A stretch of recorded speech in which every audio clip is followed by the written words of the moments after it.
మనతో పాటు ఆర్మూర్ ఎమ్మెల్యే పైడి రాకేష్ రెడ్డి ఉన్నారు, మాట్లాడించే ప్రయత్నం చేద్దాం. ఎట్లా చూస్తారు? రీసెంట్గా జరిగినటువంటి ఎన్నికల్లో 5 రాష్ట్రాల్లో 3 రాష్ట్రాల్లో బీజేపీ గెలిచింది, తెలంగాణలో కూడా గెలుస్తుందని నమ్మకంతో ఉన్నారు. కానీ రీసెంట్గా కొన్ని ఇష్యూస్ చూస్తూ ఉన్నాం, బండి సంజయ్కి సంబంధించిన ఇష్యూ కూడా. సో ఏమని చర్చ నడుస్తూ ఉందంటే, రాష్ట్రంలో బీజేపీ పార్టీ రాదు, ఒక మైనర్ బాలిక పైన ఒక కేంద్ర మంత్రి కొడుకు అయినటువంటి తను ఈ విధంగా అత్యాచారానికి పాల్పడినప్పుడు బీజేపీ నాయకులు ఎందుకు స్పందిస్తలేరని దాని మీద చర్చ నడుస్తుంది. సుమారు 1,20,00,000 కుటుంబాలలో వ్యక్తులకు సంబంధించి 60 కోట్ల మంది కార్యకర్తలు ఉన్న పార్టీకి ఏం సంబంధం? వ్యక్తులుగా కొన్ని ఇష్యూస్ ఉంటాయి. ఆ ఇష్యూస్ కూడా మేము ఇంతకుముందే చెప్పాము. వాళ్ళు ఎవరు ఎక్కడ ఏం జరగలేదు అని చెప్తున్నారు. రెండోది జరిగిందని కూడా పొంతన కుదురుతలేదు. సంవత్సరం క్రితం జరిగిన సంఘటన ఇప్పుడు జరిగిన ఆరోపిస్తున్నట్టునే ఉంది.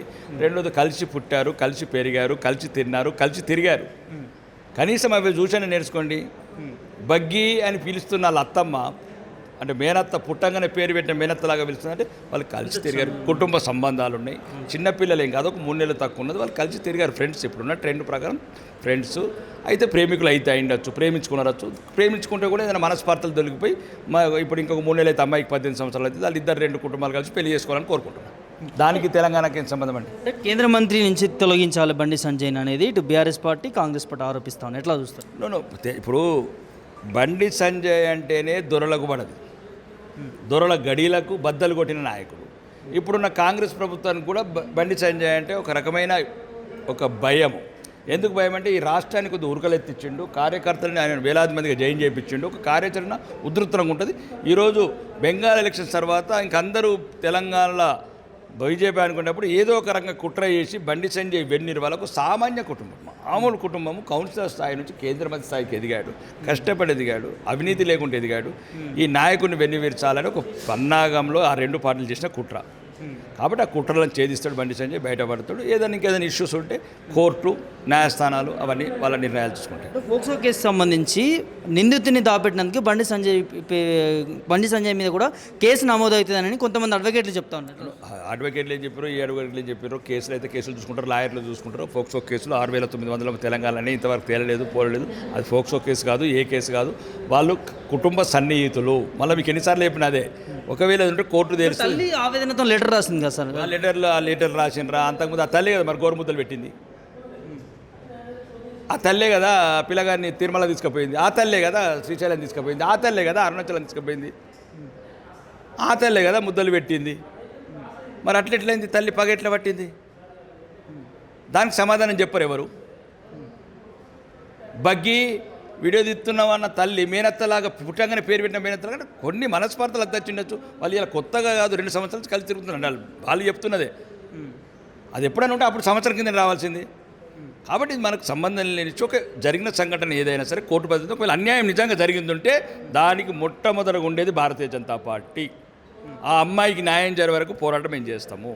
లేదు వాళ్ళ సంఘటనలు, వాళ్ళ సందర్శనలు అవన్నీ చూస్తుంటే వాళ్ళు మంచి సంబంధాలున్న కుటుంబంలో కనబడుతుంది. ఇంకేదైనా మనస్పార్థన దొరికిపోయి ఒకవేళ అమ్మాయి అబ్బాయి ప్రేమించుకుంటే పెళ్లి చేసుకుంటే ఆ 2 కుటుంబాలు సంతోషంగా ఉండాలని కోరుకో. ఫైనల్గా మీరు ఎమ్మెల్యేగా ఎంతో పోరాటం చేస్తాను ప్రజల కోసం, మీ నియోజకవర్గ ప్రజల కోసం కావచ్చు, తెలంగాణ ప్రజల కోసం కావచ్చు.